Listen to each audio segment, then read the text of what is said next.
I built victory on the blood of my friends and became the curse of Greece.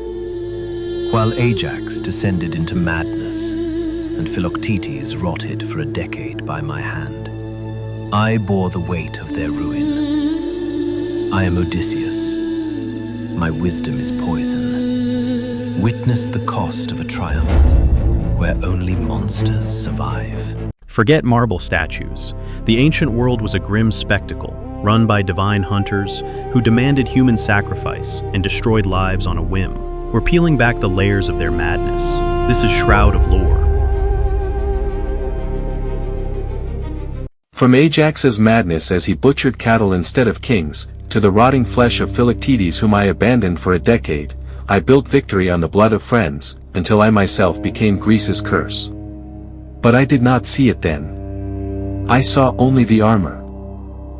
Achilles was dead, and his divine bronze lay unclaimed, the most magnificent prize of the war, forged by Hephaestus himself.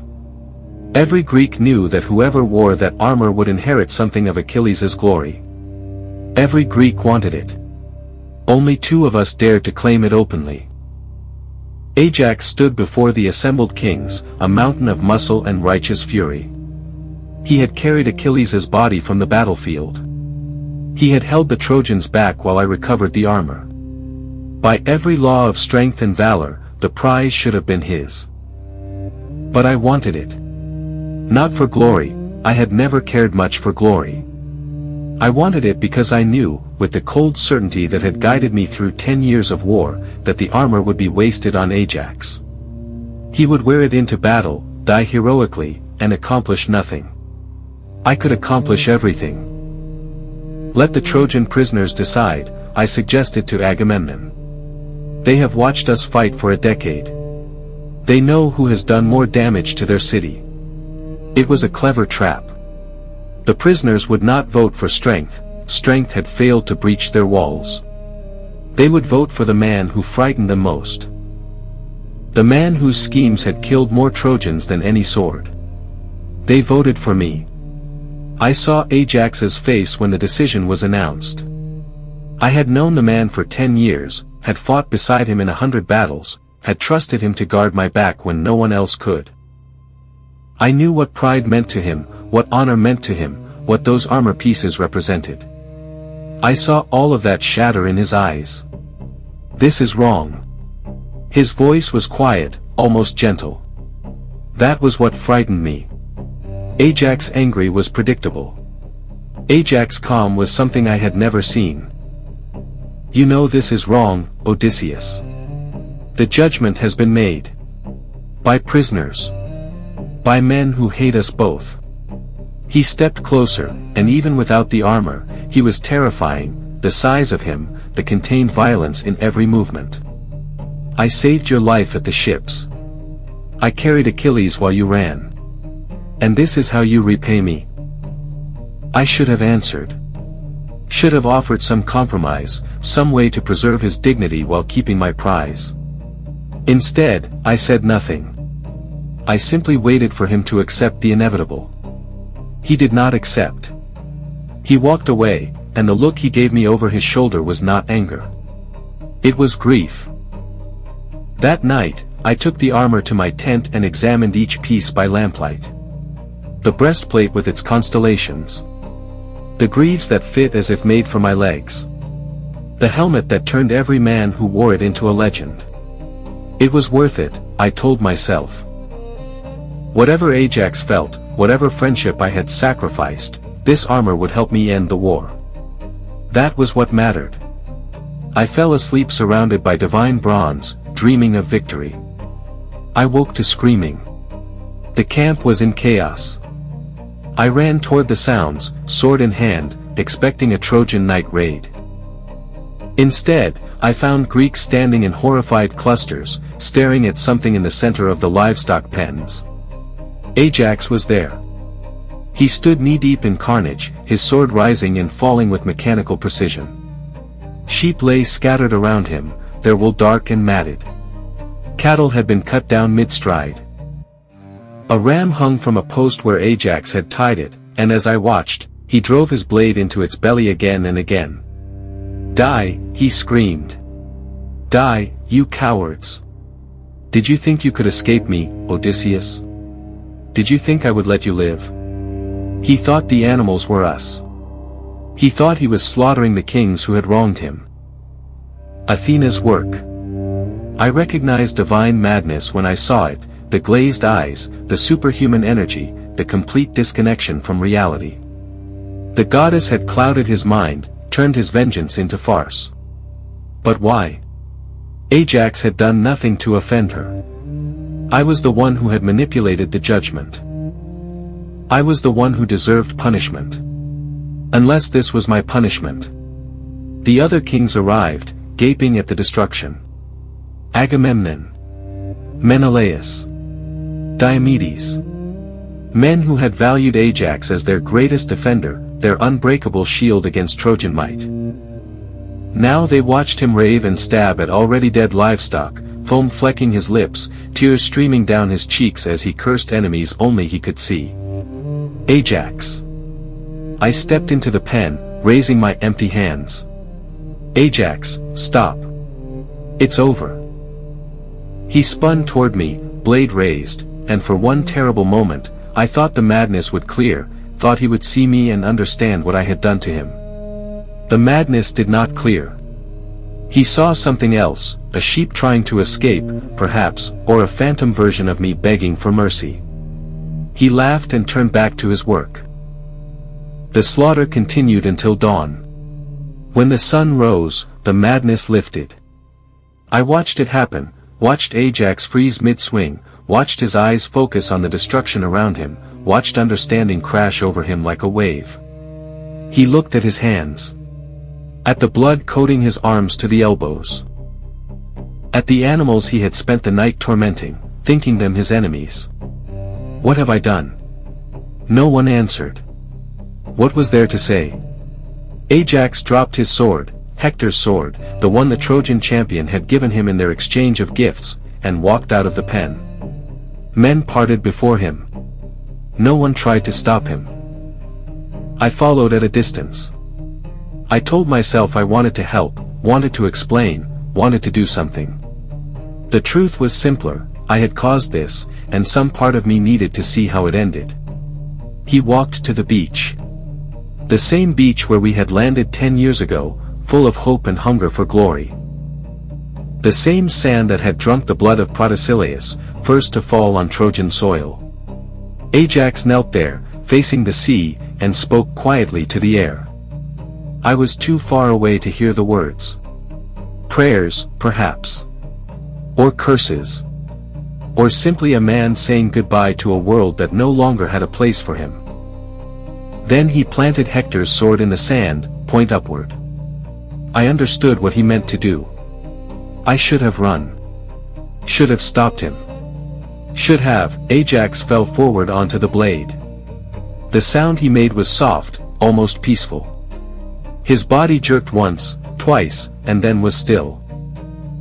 I stood frozen on the dunes, watching the greatest warrior left in Greece bleed out on a Trojan beach, and I felt something I had not felt in years. Guilt. This was my doing. My cleverness, my manipulation, my hunger for advantage at any cost. I had not wielded the sword that killed Ajax, but I had placed it in his hand just as surely as if I had driven it into his chest myself.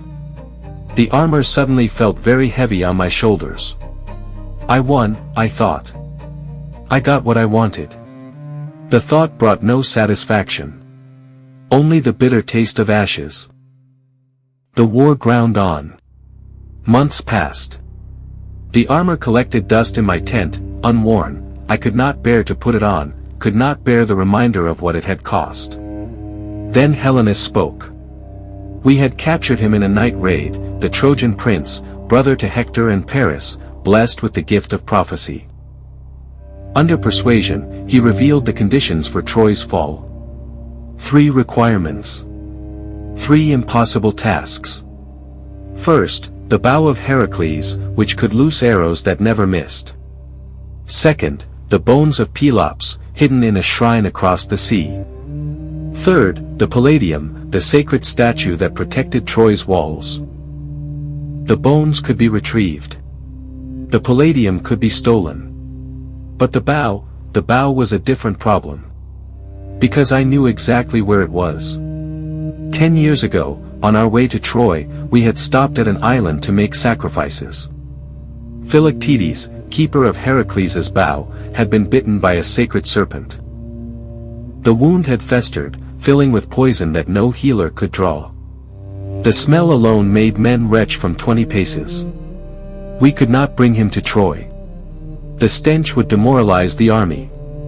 The screams of pain would keep everyone awake. So I had made a practical decision. We left him on Lemnos.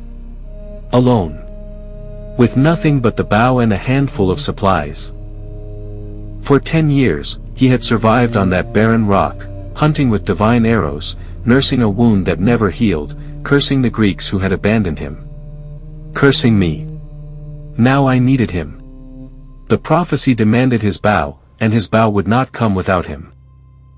After a decade of suffering, I would have to face the man I had condemned to a living death and ask for his help. I'll go alone, I told Agamemnon. Take Neoptolemus. Achilles' son might soften Philoctetes, he was close with the boy's father. It was sensible advice. It was also another chance to corrupt an innocent for my purposes. Neoptolemus was young, fierce, and painfully honorable. He had come to Troy expecting glory and had found only the ugly end of a decade-long siege. He still believed in things like truth and justice and the simple heroism of his father's legend. I would teach him better. On the voyage to Lemnos, I explained the plan. We would lie to Philoctetes, tell him we were taking him home, not to Troy. We would gain his trust, steal his bow, and force him to come with us whether he wanted to or not. That's dishonorable, Neoptolemus said. That's necessary.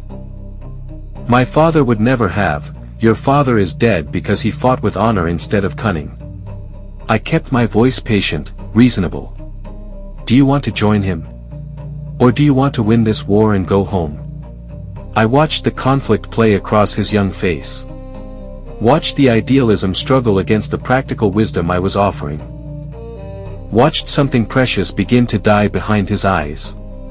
By the time we reached Lemnos, he had agreed to the deception. We found Philoctetes in a cave overlooking the sea.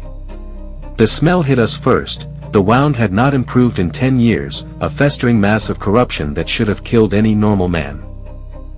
He lay on a pile of rags, the bow of Heracles clutched to his chest, his eyes burning with fever and hatred. Odysseus. He recognized me immediately. Come to finish what you started? We've come to bring you home. Liar. But there was hope in his voice, desperate and pathetic. You left me here to rot. Why would you come back now? I let Neoptolemus do the talking. The boy was good, earnest and sincere, everything I was not. He spoke of remorse, of the Greeks realizing their mistake, of physicians at Troy who might finally heal the wound. Philoctetes wanted to believe. After a decade of isolation, he was desperate for any human connection, any reason to hope. We almost had him. Then something broke in Neoptolemus. The lies became too heavy, the deception too ugly. He looked at the suffering man before him, crippled, abandoned, still willing to trust despite everything, and could not continue. He's lying, Neoptolemus said. We're not taking you home. We need your bow to win the war. Odysseus planned to trick you into coming to Troy. Philoctetes turned to me, and the hope in his eyes curdled into something far worse. You. His voice was barely human, 10 years of pain and betrayal compressed into a single syllable. You did this to me. And now you come with more lies. I opened my mouth to argue, to explain, to find some clever words that would salvage the situation. For once, no words came. We stood in the cave, 3 men bound by suffering, none of us willing to move. I had spent my entire life believing that cleverness could solve any problem. That the right words, the right manipulation, the right angle of approach could bend any situation to my will. Now I faced a man I had wronged beyond any word's power to repair. Why should I help you? Philoctetes' voice dripped with venom. Why should I lift one finger for the Greeks who left me here to die? Because Troy will never fall without you. I spoke simply, without tricks. The prophecy is clear. Your bow ends this war. Without it, we all stay here until we rot. Good. Let you rot. Let all of Greece rot. Your anger is justified. What I did to you was monstrous. I told myself it was necessary, the needs of the army, the greater good, all the excuses men use when they want to do evil and feel righteous about it. I met his eyes. I was wrong. I have been wrong about many things. Philoctetes laughed, a harsh, broken sound. You think admitting it changes anything? My leg is still rotting. 10 years of my life are still gone. Confession doesn't heal wounds, Odysseus. No. But it might be a start. We were interrupted by light. It came from nowhere and everywhere, golden radiance that filled the cave and drove back the shadows. In the center of the glow stood a figure I recognized from temple paintings, massive shoulders, lion-skin cloak, divine bow in hand. Heracles. Or his ghost, his shade, his divine echo, whatever piece of the hero had ascended to Olympus after his mortal death. Philoctetes. The voice was like thunder wrapped in velvet. You have suffered much. More than any man should suffer. But your suffering has a purpose. What purpose? Philoctetes was weeping now, overwhelmed by the presence of his dead friend. What purpose could justify 10 years of this? Go to Troy. Take my bow. End this war that has consumed so much of the world's heroism. Heracles smiled sadly. And then, at last, you will be healed. Not by physicians, by the gods themselves. Your wound will close. Your pain will end. This I promise. The light faded. We were alone again, 3 mortals in a dark cave. Philoctetes looked at the bow in his hands, the weapon his mentor had given him, the last connection to a life before suffering. Then he looked at me. I don't forgive you, he said.